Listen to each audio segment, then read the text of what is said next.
আস্তে সেই রামচন্দ্রকে টেনে এনেছিল হনুমান। আর এই হনুমান কত বড় ভক্ত ছিল জানো?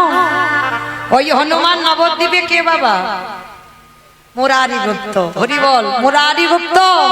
কারণ এই মুরারি গুপ্ত মহাপ্রভুর চিকিৎসক। মানে আমাদের যেমন দেখবেন ধর্মাদা একটা করে ডাক্তার থাকে না, মহাপ্রভুর একটা ডাক্তার ছিল যিনি হচ্ছেন মুরারি গুপ্ত। আর এই মুরারি গুপ্ত মানে গাছগাছরার ওষুধ দিত, আয়ুর্বেদিক চিকিৎসা করত। মহাপ্রভুর থেকে অদ্বৈত আচার্য যেমন 52 বছরের বড়, মুরারি গুপ্ত ছিল 20 বছরের বড়। আর এই মুরারি গুপ্ত একেবারে জন্ম থেকেই বাবা রামচন্দ্রের ভক্ত ছিল। একটা কথা বলি মা, আমরা অনেক এখানে মানুষ আছি, কখনো কালী সেবা করি, কখনো কৃষ্ণ সেবা করি, কখনো নিতাই গৌর সেবা করি, কখনো শিব ঠাকুরের সেবা করি। মানে যখন যেটা মনে হয় আমরা তখনই সেটা সেবা করি। ওটা নয়, ভালো যদি বাঁচতে হয় একজনকে ভালোবাসো, 10 জনের ভালোবাসা এটা ভালোবাসা বলেন। হ্যাঁ, ভালো একজনকে বাঁচতে হয়, সেটা মুরারি গুপ্ত শিখিয়েছে। তা এই নিমাই তো ছোটবেলা থেকে বাবা একেবারে নাস্তিক, মানে বৈষ্ণবদের সহ্যই করতে পারতো না। হ্যাঁ, যদি বৈষ্ণবরা হরিনাম করতে করতে রাস্তা দিয়ে যেত, ওই নিমাই কি করতো জানো? তাদের পিছন থেকে ওই পিছনের কাঁচাটা টান দিয়ে খুলে দিত। মানে বৈষ্ণবরা যদি হরিনাম করতো, ওই ছোট্ট নিমাই এত দুষ্ট ছিল, ওই গুরুজনদের গায়ে বাবা প্রস্রাব পর্যন্ত করে দেয়। মানে এত বদমাশ ছিল। কৃষ্ণ ভক্ত তো তখন হলো যখন বাবার জন্য গয়ায় পিণ্ডদান করতে গেল ঈশ্বরপুরীর কাছে, যখনই দীক্ষা মন্ত্রটা নিল, তারপরেই তো কৃষ্ণ প্রেমে বিভোর।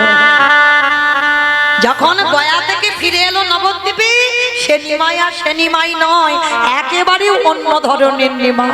সর্বদা কৃষ্ণ নামে কাঁদে দীক্ষা নেবার পর আর গয়া থেকে ফিরবার পর। তার আগে নয়, তার আগে আমার নিমাই মুরারি গুপ্তকে একদিন প্রশ্ন করেছিল, মুরারি, আচ্ছা সবাই তো আমাকে সম্মান করে, তুমি করো না কেন? হ্যাঁ, বলে নিমাই আমি সম্মান করি না। কে বলেছে? বলে শোনো, আমি তোমার ভিতরের খবর সব জানি। তুমি বাইরে একরকম আর ভিতরে একরকম, আমি কি বুঝি না মনে করেছো? কারণ মুরারি তখন বুঝতে পারেনি যে নিমাই ভগবান। যেই না বলেছে বাইরে একরকম আর ভিতরে একরকম, কারণ বাইরে হরিনাম করতো ঠিক মুরারি, কিন্তু ভিতরে তো আমার রামচন্দ্রের সেবক, রাম ছাড়া কিছু জানতো না। ওই জন্য যেই না নিমাই বলেছে তুমি বাইরে এক আর ভিতরে এক, সঙ্গে সঙ্গে মুরারির মনটা কেঁপে উঠেছে। এ ছেলে জানলো কি করে? আমি ভিতরে যে কাকে সেবা করি সেটা আমি ছাড়া তো কেউ জানে না, এ বেটা জানলো কি করে? তাহলে তো একদিন জানতেই হয়। এ কি করে জানলো আমার খোলের খবর? জানতে হয়। যখন বাবা গয়া থেকে ফিরে এসে উন্মাদ হলো, তখন তো বুঝতে পেরেছিল নিমাই হলো কৃষ্ণ। আজকে সবাই নিমাইকে ভগবান রূপে প্রণাম করে, কিন্তু মুরারি গুপ্ত কোনোদিন করে না। 20 বছরের বড় বলে নয়, যেমন অদ্বৈত আচার্য তো 52 বছরের বড়, তবু প্রণাম করে নিমাইকে। কেন? নিমাই ভগবান, বিশ্বের স্রষ্টা মালিক, সবাই নবদ্বীপে প্রণাম করে, কিন্তু মুরারি গুপ্ত একদিনের জন্য প্রণাম করে। একদিন আমার নিমাই প্রশ্ন করেছিল, মুরারি সবাই প্রণাম করে, তুমি তো কোনোদিন আমাকে প্রণাম করো না। মুরারি কত জোর করে বলল, সেই একান্ত যদি আমার প্রণাম তুমি গ্রহণ করতে চাও, তাহলে ওই রূপে দাঁড়ালে হবে না, তুমি একবার রাম হয়ে দাঁড়াও দেখি। তাই গৌর হরি বল।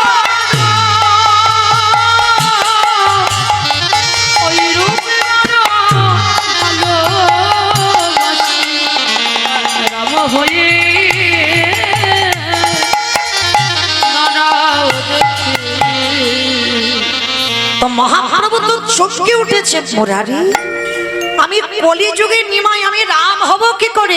ঠিক আছে, হবে না তো তাহলে আমার প্রণাম তুমি পাবে না। দয়াময়, এই দেহ মন প্রাণে জীবন যৌবন আমি রামের চরণে অর্পণ করলাম, আর একবারে যদি দেহ কারো সমর্পিত হয়ে যায়। আরে যে আমি এই দেহ কাউকে দুটো হাত দিয়ে প্রণাম করতে পারি না, কারণ এ প্রণাম আমার রামের জন্য, এ প্রণাম আমি তোমাকে করতে পারি না। সেই নিমাই মুরারি গুপ্তর বাড়িতে গিয়ে বলল, মুরারি গো, তোমার প্রেমে ভালোবাসায় আমি বড় সন্তুষ্ট হলাম, তাই আমি কথা দিলাম ওই মুরারির ঘরের সামনে যেই না বেদির উপরে আমার মহাপ্রভু দাঁড়িয়েছে, মুরারি চরণতলে বসেছে, যতক্ষণ না তুমি আমার তীর ধনুক নিয়ে দাঁড়াবে ততক্ষণ আমি প্রণাম করব না। এইবার ভক্ত বাৎসল্য ভগবান ভক্তের ওই আর্তনাদ সইতে না পেরে ওই মুরারি গুপ্তের দরজার সামনে আমার ভগবান তেমন ভাবে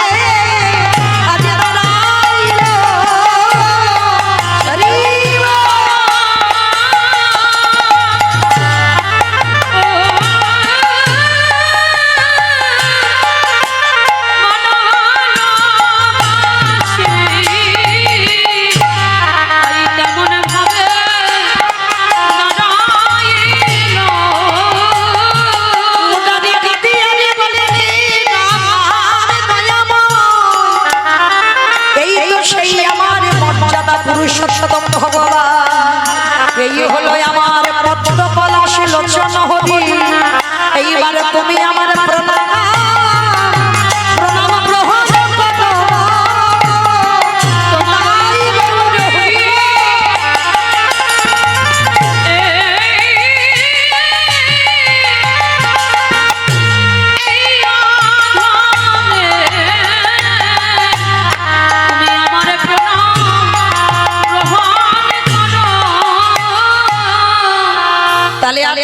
সেই ভগবান কৃষ্ণচন্দ্র রাজস্বায় যজ্ঞে যুধিষ্ঠির মহারাজকে বলেছিল যে জানো, আমি যে অপরাধটা করেছি, যে অপরাধের মাসুল আমি দিচ্ছি, ভক্তদের চরণ ধোয়াচ্ছি, ভক্তদের এঁঠো পরিষ্কার করছি, ভক্তদের এঁঠো গায়ে মাখছি। কেন না, রাম অবতারে আমি নিজের হাতে রাবণকে বধ করেছি,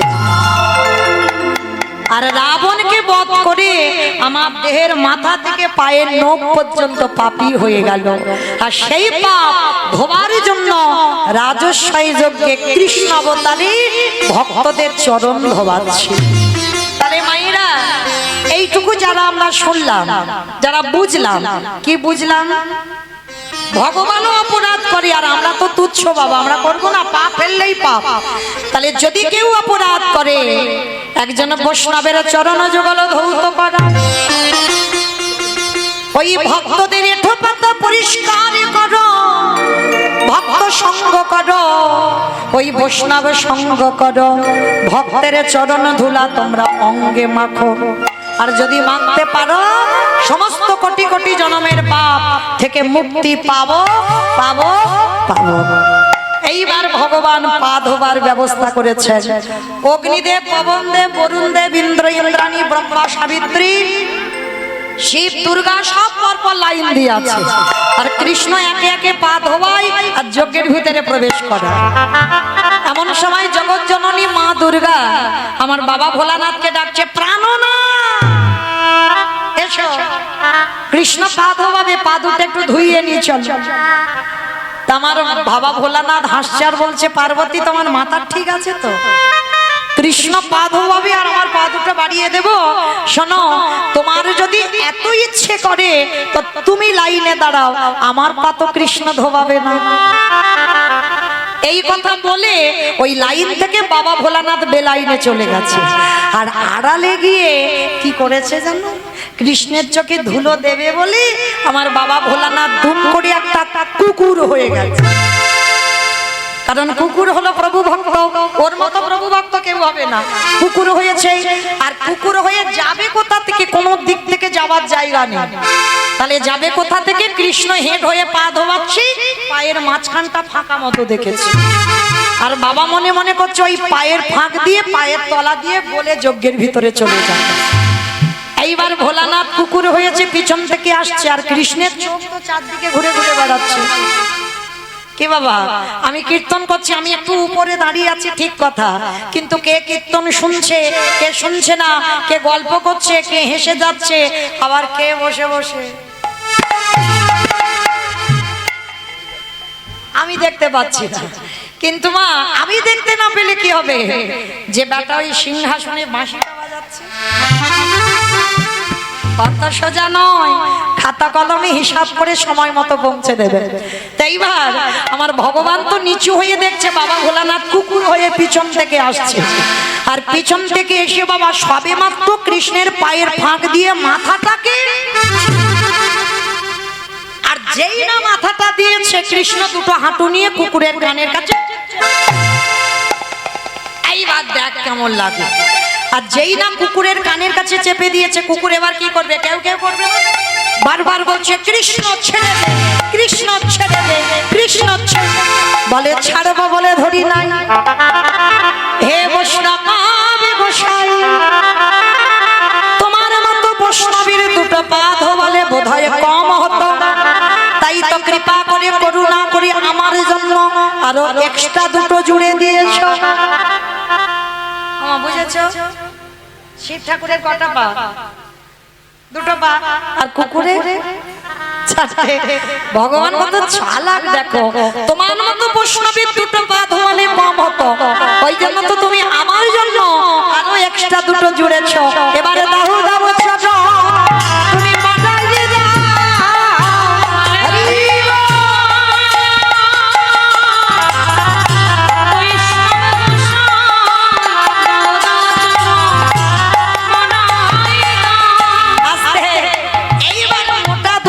কুকুরটাকে বেঁধেছে, বাঁধলে কি হবে? কুকুরের চারটে পা শুধু ছটফট করছে। ভগবান মানে এবার পায়ের ব্যবস্থা করতে হবে। দাঁড়া, মোটা দড়ি নিয়ে কুকুরটাকে বেঁধেছে, আর যত বাঁধে শুধু ছটফট করে। ভগবান বলে দাঁড়াও। এইবার চারটে পা এক জায়গায় বেঁধে দিয়েছে, আর যেই না চারটে পা এক জায়গায় বেঁধে দেওয়া, আর কিছু করতে পারবে? সবার পা ধোয়াচ্ছে কৃষ্ণ ঘটিতে করে জল দিয়ে। আর কুকুর রূপী বৈষ্ণবের বেলা কি করেছে জানো? একটা কথা বলে যাই মা চরণ ধরে, যে যার পারে কর্ম করো, তোমার কর্ম যেন ভুল না হয়। বৈষ্ণব বৈষ্ণবের কর্ম করবে, তুমি তোমার কর্ম করবে, কিন্তু ভুল করে একটা অপরাধ যেন করে না ফেলা হয়। বৈষ্ণবের বাড়িতে যদি হয় ক্ষুদ্র অপরাধ,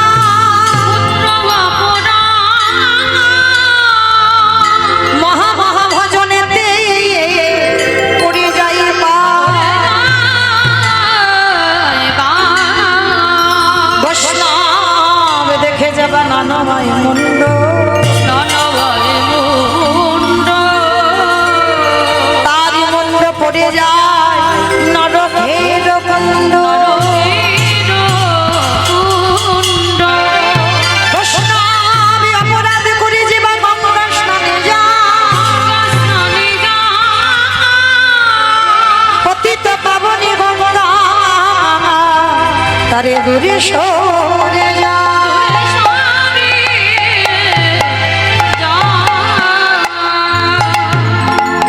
আজকের আমার ভগবান সেই বৈষ্ণবকে কোন জায়গা দিচ্ছে দেখে। হ্যাঁ, আমরা করি কৃষ্ণ সেবা পূজা, আর আমার ভগবান কার পূজা করে? এই গো মায়ের শিব ঠাকুরের পূজা করে। হ্যাঁ, শিব ঠাকুরের ব্রত এই যে শ্রাবণ মাস, কি আর একটা সোমবার আছে তো আজকে, রাধে। তো যাই হোক, আজকের এই যে সোমবার আমরা পালনই করেছেন অনেকে, কিন্তু এই যে বাবার ব্রত যারা পালনই করেছেন, এই একটা মাস অনেকে সোমবার করেছেন, কিন্তু কেন করেছেন বলতে পারবেন? পারবেন না। কৃষ্ণ প্রেম ভক্তি লাভের জন্য। বাবার ভজন করা মানে কৃষ্ণ চরণ পাওয়া। কারণ বাবা তো আশুতোষ, অন্যান্য পূজায় অনেক কিছু লাগে, আরে বাবার একটা কিছু তেমন বেশি কিছু লাগে না। হ্যাঁ, একটু দুধ, গঙ্গা জল, বেলপাতা, একটা বাতাসা হলেই হয়ে যাবে, আর কিছু লাগবে না।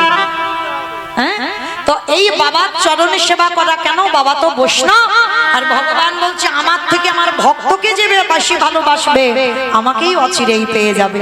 তাহলে ভোলানাথের চরণ সেবা করা মানে ভোলানাথের কাছে একটাই বস্তু চাইবে, হে ভোলানাথ, আমার যেন তোমার মতো কৃষ্ণ প্রেম ভক্তি লাভ। হ্যাঁ, এর জন্য শিব ঠাকুরের ব্রত করা। তো আজকে সেই বাবা ভোলানাথের চরণ সেবা করছে আমার ভগবান। তাহলে ভগবান কতটা ভক্তকে ভালোবাসে।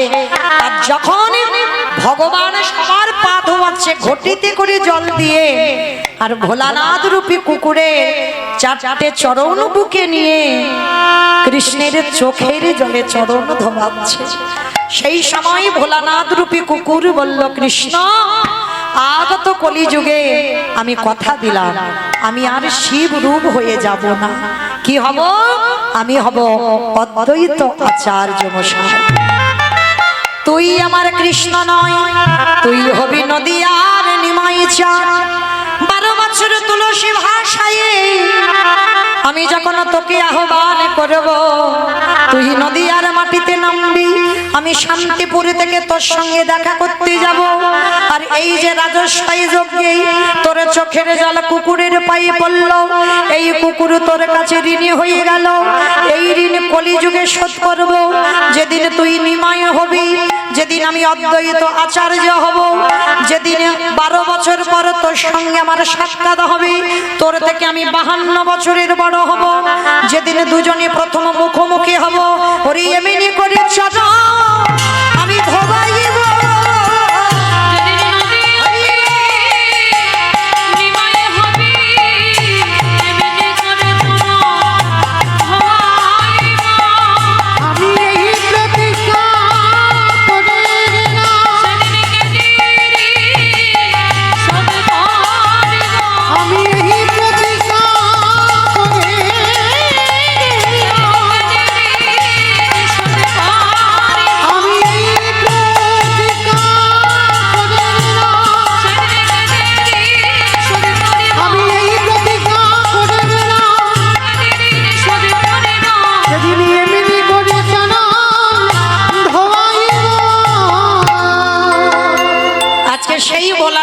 কলিতে অদ্বৈত আচার্য।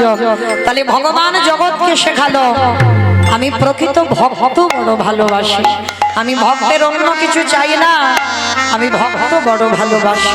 আর সেই ভগবান নদিয়ার মাটিতে শয়নে আছেন। শিবাসঙ্গনে সারা রাত্রি কীর্তন করেছেন, আর করে বাবা একটু ভোর ভোর হব সেই সময় শয়ন করেছেন। কিন্তু মায়েরা এখনো কি আমার মহাপ্রভু ঘুমাচ্ছে? কি গো মা ঘুমাচ্ছে? এটা লীলা। কারণ ভগবান ঘুমাচ্ছে না, কারণ ভগবান কপট নিদ্রায় আছে। দেখি ভক্ত কি করে। আলসে অবসত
ডাকতে হবে। তবে মা আমি তো একা ডাকবো না, সবাই মিলে ডাকবো। কি মায়েরা ডাকবে তো আমার সঙ্গে? আমি একা একা ডাকবো কেমন মতো লাগবে না? আমি আমার সম্প্রদায় ডাকলে ভালো লাগবে না, সবাইকে ডাকতে হবে। ওই একটু উলুধ্বনি দাও তো দেখি একবার। ওঠো ওঠো গোরা চাঁদ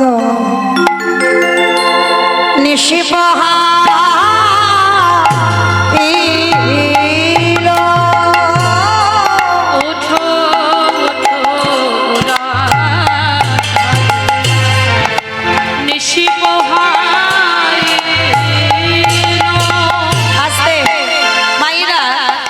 গানের কোনো দ্বিতীয় সুর হয় না, কারণ আমাদের অনুভব করতে হবে এটা আমাদের একেবারে প্রভাতকাল। এই যে সূর্য উঠে গেছে সেটা ভাবলে হবে না, এই যে এত বেলা হয়েছে সেটা ভাবলে হবে না, মনের মাঝে অনুভূতিটা রাখতে হবে। সবে সকাল হয়েছে, নদিয়ার ভক্তরা সবাই আমার গৌরকে ডাকছে, তা সকালবেলা প্রভাতী সুর যেমন হয় সেটা আমাদের অনুভূতিতে রাখতে হবে। ওঠো ওঠো গোদা নিশি বহা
আজকের প্রভু আমার শয়নে আছে, নবদ্বীপ অন্ধকার,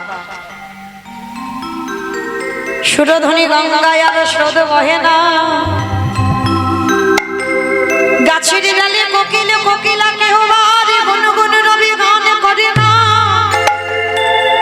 ওই নদীয়ার মানুষ সবাই জানো কি হারায়ে বসে আছে। একটু ভাবেন তো মা, তাহলে আজকের নিমাই ঘুমাচ্ছে, আজকে শুধু ঘুমাচ্ছে, আজকের এই অবস্থা। আর যেদিন নিমাই নদিয়া ছেড়েছিল, কেউ মা একবার ভাবেন, অনুভব করেন, আজকের ঘুমিয়েছে শুধু, উঠবে, কিন্তু যেদিন সন্ন্যাসী হলো আর তো কোনোদিন জন্ম ভিটাতে আসতে পারবে না, স্ত্রী বদন দেখতে পাবে না, তাহলে সেদিন নদিয়ার মানুষের পরিণতিটা কি ছিল জানো? এই বিষ্ণুপ্রিয়ার কথা একটু না বললে কম পড়ে যায়।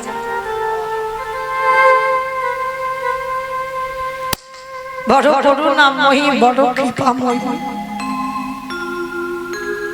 নিমাই সন্ন্যাসী যাওয়ার আগে কত রাত ঘরে আসতো না, কত রাত। আমার মায়েরা বিশেষ করে একটু শুনবেন, বিষ্ণুপ্রিয়ার চরিত্র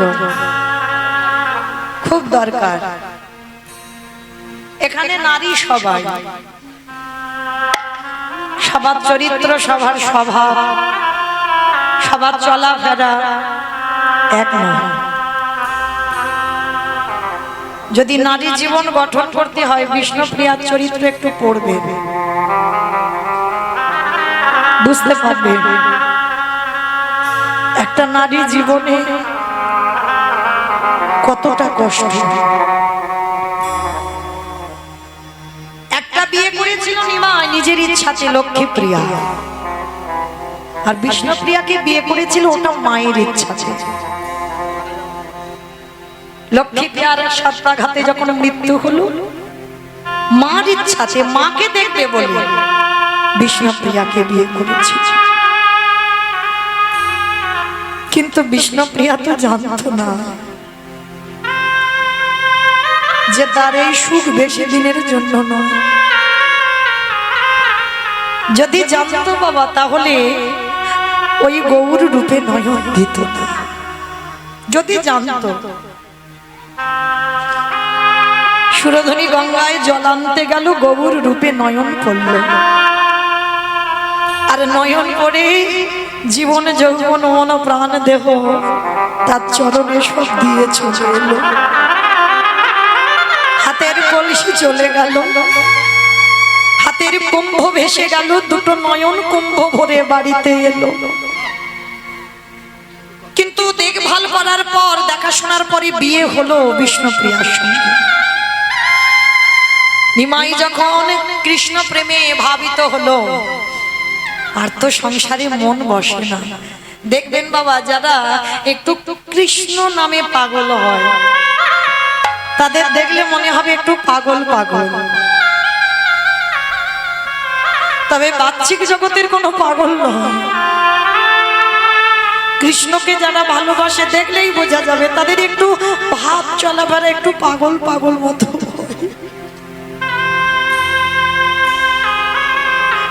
শ্রীবাসের ঘরে কীর্তন করতে করতে সারা রাত কেটে যেত, আর ওই ছোট্ট বিষ্ণুপ্রিয়া 14 বছর বয়স, কেঁদে কেঁদে বালিশ ভিজে যেত, কত রাত আসতো না। কিন্তু বিষ্ণুপ্রিয়ার আক্ষেপ ছিল না, জানতো সকাল হলে তো ফিরবে, সন্ন্যাস যাবে। যখন মন স্থির করেছিল, বিষ্ণুপ্রিয়া চরণ দুটো ধরে বলেছিল, প্রাণনাথ, তুমি চলে যেও না, তুমি তো এমনি কত রাত আসো না, তাতে আমার দুঃখ নেই। আমি জানি সকালবেলা তো আসবে, নাই বা আমি রাতটুকু কষ্ট পেলাম, কিন্তু তুমি যদি সন্ন্যাসী হও, তাহলে তো কোনোদিন আমার মুখ দর্শন করতে পারবে না, কোনোদিন তুমি জন্মভূমিতে আসতে পারবে না, চিরজন্মের মতো তোমাকে বিদায় দিতে হবে। বিষ্ণুপ্রিয়া কাঁদতো, নিমাই বলতো, ঠিক আছে আমি কথা দিলাম, আমার মা না বললে আমি যাব না। আর আমার মা যদি কোনোদিন বলে দেয় যে নিমাই তুই চলে যা, সেদিন আমি যাব, তার আগে যাব না। সচিমা তো জানতো আমি কোনোদিন একথা বলবোই না। ওই যে বললাম, যা কিছু ঘটে তারই চিত্রপটে, তার ইচ্ছা যদি হয় কেউ কিছু করতে পারে গো। আমরা মানুষ, আমরা বিশ্বাস করি না, কিন্তু পৃথিবীতে যা যা কিছু ঘটে সব আমার ভগবানের ইচ্ছাতে ঘটে। যেদিন আমার নিমাই সংসার ত্যাগ করেছিল, পৌষ সংক্রান্তি, যেদিন আমরা একটু পিঠে পুলি সেবা করি, সবাই আনন্দে কাটাই, বাড়িতে এসে যত গরিব হোক একটু আদ্রু পিঠে পুলি হয়, সেই দিন নিমাই সংসার ছেড়েছিল। তো সেদিন সকালবেলা বিষ্ণুপ্রিয়া সুরধনী ঘাটে স্নানে গেছে, চরণ দিয়ে বিষ্ণুপ্রিয়ার নপুরটা খুলে গেছে। মনে রেখো মা, কয়েকটা সংকেত অশুভ। তোমার নাকের বেসর যদি খুলে পড়ে যায়,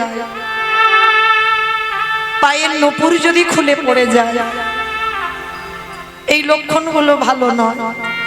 হাতে থেকে সিঁদুর কৌটো যদি পড়ে যায়, এই লক্ষণগুলো শুভ নয়। তা বিষ্ণুপ্রিয়ার জীবনে যখন সকাল থেকে ঘটছে, তো সেদিন নিমাই মনে মনে ভাবলো, আজকে আমি আর আমার প্রিয়াকে ছেড়ে কোথাও যাব না, কারণ ওই দিন রাত্রে তো চলে যাবে। বলছে আজকের আমি সারা দিনটা আমার প্রিয়ার কাছে।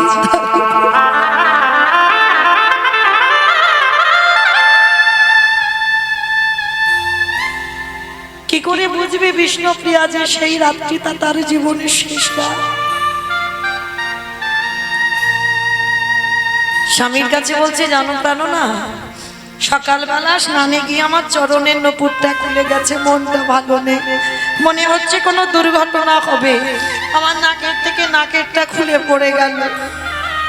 নিমাই জানে কি ঘটবে, তবু বলছে দূর পাগল, ওটা হতেই পারে, কাল শ্যাগরার কাছ থেকে আমি তোমার একটা ভালো নূপুর বানিয়ে দেব, তোমার নাকেরও একটা বানিয়ে এনে দেব, তুমি চিন্তা করো না। কিন্তু প্রিয়া তুমি এত কাঁদছো কেন? জানো প্রাণ না, আমি বুঝতে পারছি আমার হৃদয়টা যে বড় খালি হয়ে যাচ্ছে। মনে হয় পাছে যদি তোমারে হারিয়ে ফেলি। নিমাই মনে মনে করছে, প্রিয়া আমাকে তো যেতেই হবে, এই জগতের মানুষের কল্যাণের জন্য আমি আমার মাকে কাঁদাবো, আমার স্ত্রীকে কাঁদাবো, কিন্তু আমি সুখ না পাই। আমি জগতের জন্য, জগতের মঙ্গলের জন্য আমাকে সন্ন্যাস হতেই হবে। বিষ্ণুপ্রিয়াকে বলছে, প্রিয়া এসো, আজকে আমি তোমাকে নিজের হাতে একটু সাজিয়ে দিই। একটা কথা বলে রাখি বাবা, সেবা, এই সেবা সবার জন্য নয়। এই যে স্বামী স্ত্রীর সেবা, সেবা কাকে বলে?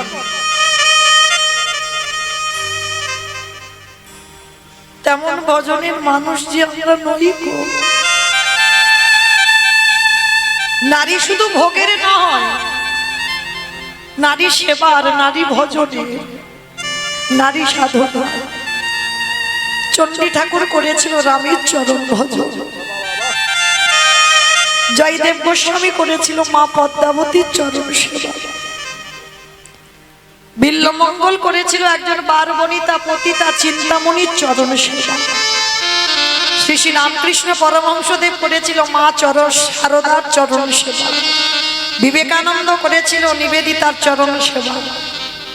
সেবা জানতে হবে, আর সেবা যারা জানে না অনেক কটু কথা বলবো, এগুলো জানতে হবে বাবা। গুরু চরণে বসে সারা রাত নিমাই বিষ্ণুপ্রিয়াকে সাজিয়ে দিল। কপালে সিঁদুর চন্দন,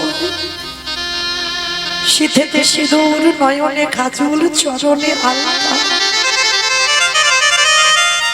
নিজের হাতে নিমাই বিষ্ণুপ্রিয়ার চরণে আলতা পরিয়ে দিল। কি বাবা হবে সমাজে? পুরি বাবা স্ত্রীর পায়ে হাত দেব, দিতে নেই। যারা ভজন জানে, যারা সাধনা জানে, তাদের এগুলো বলতে লাগে না। নিমাই চরণে আলতা পরিয়ে দিল, চাপা ফুলের মালা দিয়ে খোপাতে পরিয়ে দিল, সারা রাত সাজিয়ে দিল। বিষ্ণুপ্রিয়ার নয়ন জলের হৃদয়টা ভেসে যাচ্ছে, কিন্তু ঘুমাচ্ছে না। না ঘুমালে আমি যাবো কি করে? বিষ্ণুপ্রিয়া যদি না ঘুমায় তাহলে যাবে কি করে নিমাই? নিদ্রা দেবীকে স্মরণ করলো, নিদ্রা দেবী তুমি এমন করে নিদ্রা দাও যেন আমি প্রিয়াকে ছেড়ে যেতে পারি। যখন নয়নে ভর করলো নিদ্রা দেবী, বিষ্ণুপ্রিয়া ভয়ে কি করেছিল জানো? নিজের আঁচলটা নিমাইয়ের ওই ধটিতে আঁচলটা বেঁধে রেখেছে যাতে চলে না যায়। ভগবানকে কি বেঁধে রাখা যায়? কেউ যদি একবার চলে যাবে মনে করে, কারো সাধ্য নয় যে তুমি ধরে রাখতে পারো।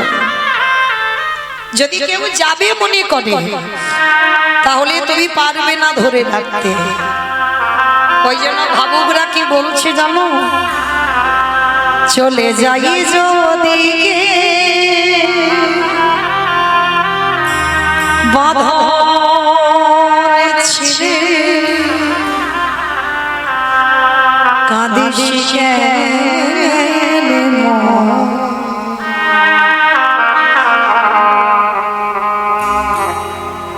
ভাঙা এ সংসারে আছে সর্বক্ষণ। চলে যাই যদি বাঁধন ছিঁড়ে, কাঁদিস না রে মন। ভাঙা গড়া এ সংসারে আছে সর্বক্ষণ। ওরে ভাঙা গড়া এ সংসারে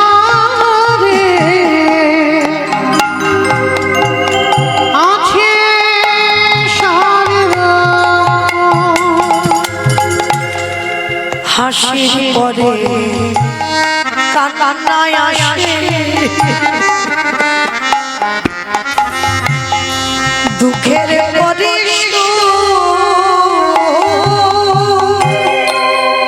আধার রাতে পারে তো দেখবি আলো।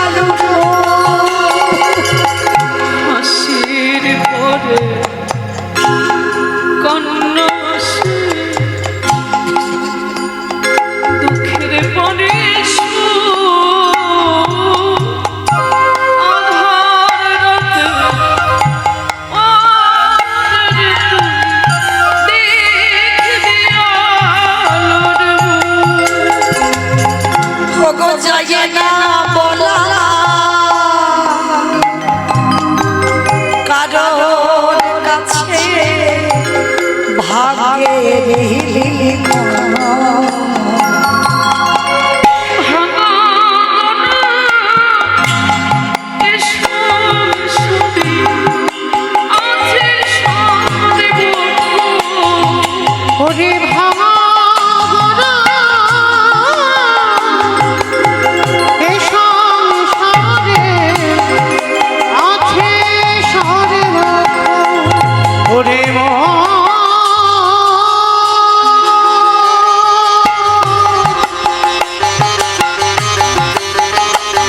পাগলে মন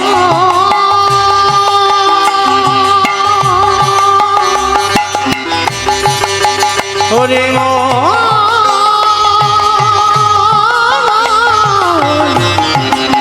ওরে